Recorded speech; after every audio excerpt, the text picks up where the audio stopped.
then some other part becomes worse. And there is no way anybody can declare upfront that we have reached the goal.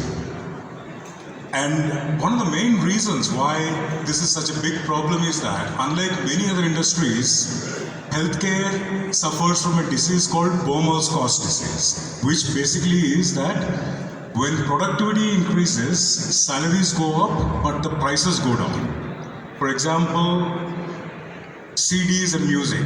Right now, the cost of music today is much cheaper compared to what it was 40 years back, 50 years back. And in probably 1870s, if you want to listen to music, you actually have to hire musicians who will come and perform for you. But as against that, in a few industries like healthcare and in college education, the costs keep going up irrespective of what's happening in the rest of the world, in the rest of the areas. And one of the main reasons is because it's so people-driven. Like, unless we have Dr. Chinnababu. We have centers in tier 2 towns, which are our secondary centers. Then we have tertiary centers, which are in Hyderabad, Vijayawada, Vizag, and Bhubaneswar.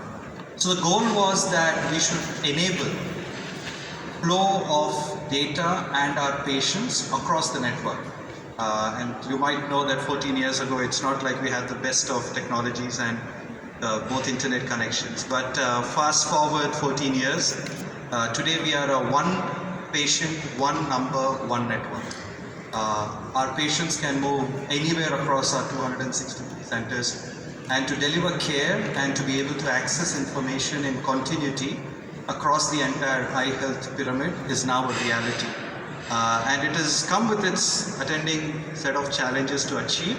But we are very happy at the fact that the way it helps us increase our efficiency and scale at which we are able to expand into different geographies because we've digitized ourselves is actually been a great asset for us, if I may say.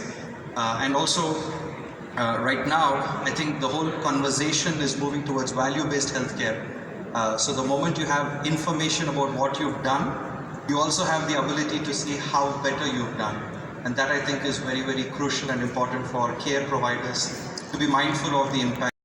Some of the research that we've done, primarily with, for example, the Tata Medical Center in Calcutta, where we've been working with them on interpreting data from a 5-year-old clinical trial for ALL across 5 different cities. So, a bit about why this work. So even by about 2000, in the West, cure rates for ALL was of the order of 90% only. But in India, it was on the order of 60%. So the question was, why? There are any number of reasons one can give.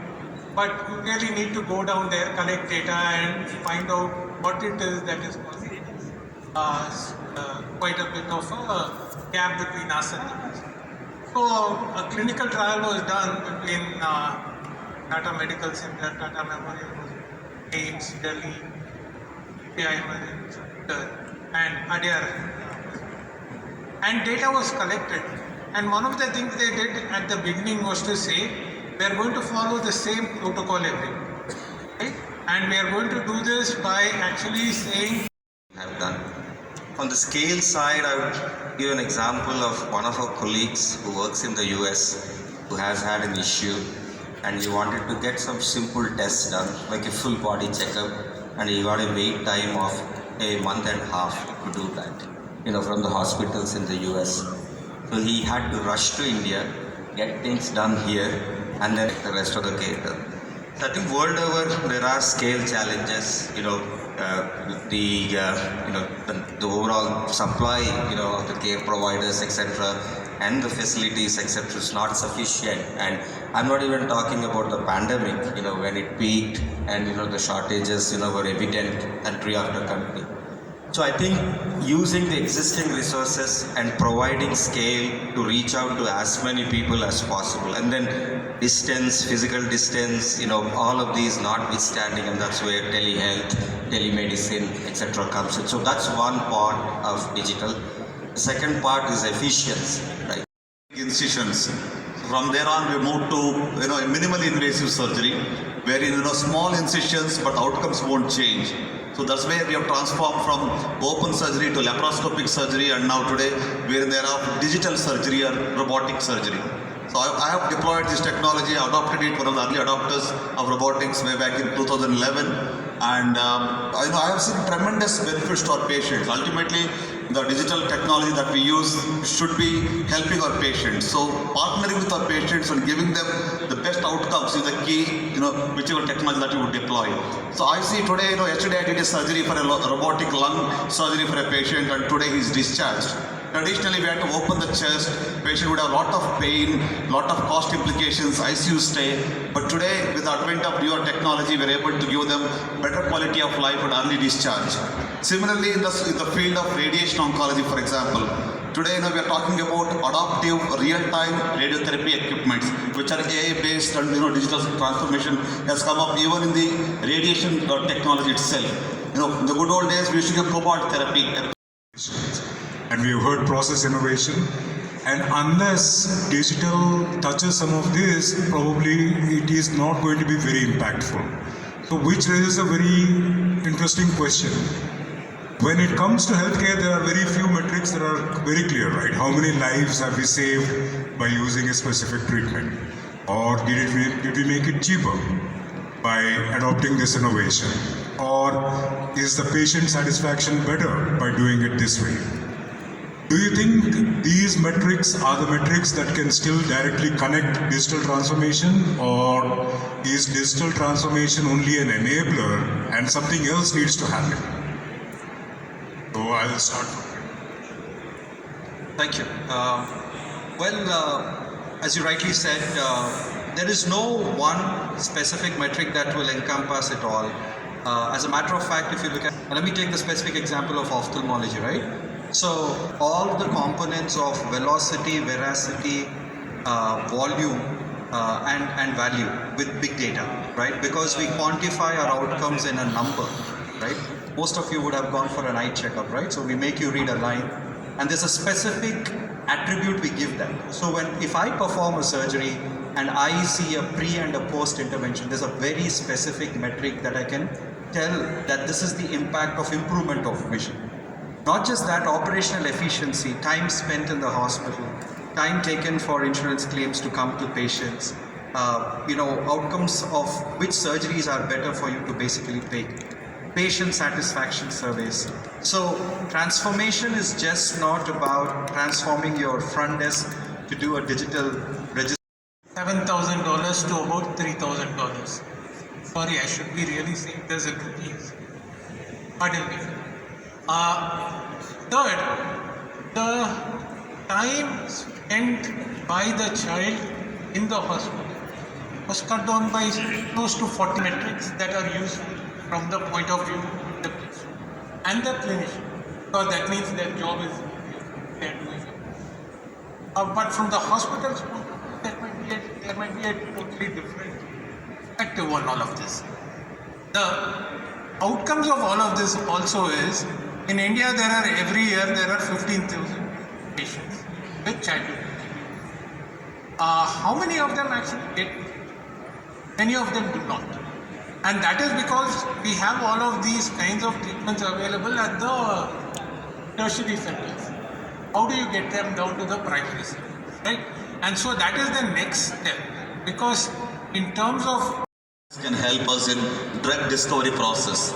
Today we talk about the reduction of the slashing of the time required for a drug development by at least 5 years. So that is a tremendous kind of an advantage we have, and especially in oncology, a targetable mutation for which a specific drug has to be identified. The AI and ML models, especially computational biology, is helping in a big time for the drug discovery, which is very personalized and precise. So it's not just about number of lives saved or kind of the dashboards that you have, but real time the patients are getting the benefit.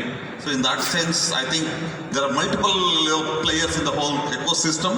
Not just the digitization would help, but certainly I see that digital transformation is helping in a big way. Even for screening, for example, we do at scale screening. We have screened about 10 million lives so far in the last 10 years. And we have seen adopting the digital technology has helped us slash the cost by 10 times, a 10x benefit to the patient. And not only that, even the efficiency of the operations. For example, Health, I think it is very, very encouraging to see what the government and the Ministry of Health basically is doing. With regards to, even we are trying to get onto the ABDM platform, so I think the kind of support with the sandbox and what they've been able to offer is truly, to the primary point is that to see the benefit of this, there has to be a critical amount of us getting onto the platform. Because we must understand that our behavior of access to care for patients, when you get onto a doctor, you tend to the doctor, right? Unless the doctor basically is referring you to a completely different hospital for, so that's a very small sliver of patients who basically do that. So I think as a nation, our white papers and policies are relative to the rest of the world. But India as such should come to a critical mass of digitization of its healthcare providers for us to truly see the benefit of patients moving. So I'll quickly wrap up with this. So currently not just in eye care, we are also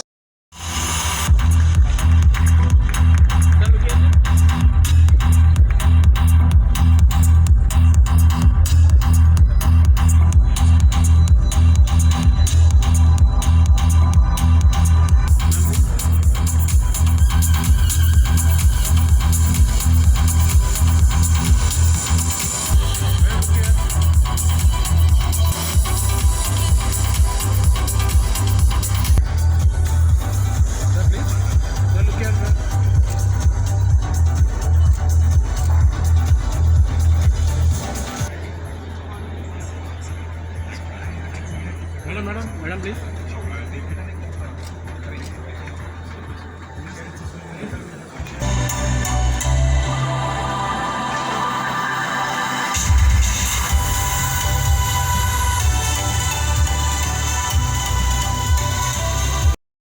Global, and this discussion or fireside chat would be hosted by Pankaj Diwan, CEO Idea Labs, and the guest would be Mr. Raja Gayam, and he's the founder, CEO of LED Electric, formerly known as Gayam Motors.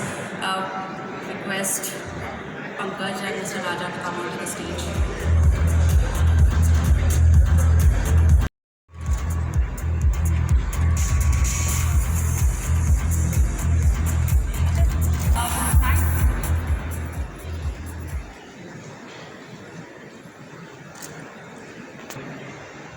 It's a hall that starts need to come to an end. Just want to set the context the way we started this entire journey. Two distinguished and very popular organizations, ICIA and FDCCI, collaborated to conceptualize this impetus, build business connections and explore opportunities where producers of the solutions will be able to meet the consumers who really need that solutions. It has been a hard tasking effort which took us to compile this entire journey and make it available for you to consume the same. Thanks to all the efforts who have been put in this particular context, and it really made it very, very successful with all of your presence. And we thought it's going to be a good gesture to let you all know that it's been an effort which is hand in hand. So Bala is going to be thanking the Hicc members. Thank you. It's my privilege to thank Manisha Sabu, President Hicc, and the entire Executive Committee and Managing Committee members, with special efforts coming in from Bipin, Haribharadwaj, Ramana, Sairam, Sesha, Executive Director, Neeraja, Director, Radhika Perumal, Shanti, Bhargav, Kiran, and the entire crew who really supported in this entire journey. And not to miss our guiding light, J. Chaudhary Garu. I take the privilege to thank the FTCCI leadership, President Anil Agarwal, Senior Vice President Meela Jaidev, Vice President Suresh Kumar Singhal, CEO Khyati, ICT Chair K. Mohan Raidu Garu, ICT Co-Chair Pankaj and Bala, ICT panel members Sheetal, Sharad, Lalit and Vishal from the Secretariat's office. And it would not be right on my part to not mention the vertical committee chair, Mr. Bhaskar Reddy, FC member and immediate past president, Srinivas Garimalla, chair for the manufacturing committee. That's nice, Shanti. Thanks for acknowledging the efforts coming in from the FDCCI. And it's time for us to also thank the entire moderators, speakers and panelists who played a very, very pivotal role in ensuring that they're able to share their perspectives and draw the perspectives of the panel members in front of you. Right from the beginning, we were able to witness the great experience was shared with all of you, how the digital transformation can really drive the different verticals to the growth and success. It could have been an incomplete show had we not had the enthusiastic participation from the exhibitors today. We have about 50 stalls that have been set up from the service providers we saw a buzz of activity there where the end customers and the users are in there interacting with each other, and we truly hope that people have made some meaningful connections here. Thank you. This entire event was able to bring to you because of the sponsors. It's our responsibility to thank our sponsors, our platinum sponsor Neovatic, industry patrons DIL, Sudhakar Pipes, Radha TMT, Prompt Packaging Private Limited, and even sponsors Automata, RK Computers, Connect With Me. So while we thank the exhibitors for demonstrating their technical capabilities, we also have a special task to thank and express our gratitude to our exclusive platinum sponsor for the event, which is L&T Metro Rail, without which this event would not have been such a big success. We especially want to thank the MD KVB Reddy, Chief Strategy Officer Murali Varadarajan and the Chief Marketing Officer Rishi Kumar Verma. We also want to thank our sponsors who are there throughout our journey in all the interventions that we make. Our industry partners, Broadridge, FirstSource and ServiceNow. Our ecosystem partners, ICICI Bank, NSL Infratech, Mindspace and Vamsiram Builders. Our platinum partner, Malla Reddy University and hospitality partner, HICC. We also want to thank all our members for having the continued trust in us. Thanks, Shanti, for doing that coverage. And here it is. This is last but not the least. We would like to definitely give a special shout out to Pankaj and Sesha, whose brainchild has been the Impetus program. They have made sure that they went through every detail of the program, and everyone who is participating in this program derives value out of this. Be it putting together the conference and making sure that the exhibitors get their utmost value. And please join me in giving them a big round of applause. Thank you for your patience and time, and we'll see you in our next edition of Impetus. And one big round of applause to all the volunteers behind the scenes and all the participants and delegates who are there. Thank you. Shaping tomorrow, capitalizing on endless opportunities for growth, devoted to innovation through technology. Bright minds work towards a shared vision. Together, we stand stronger to brace ourselves for the next moment, to accelerate growth and collaborate to create synergy.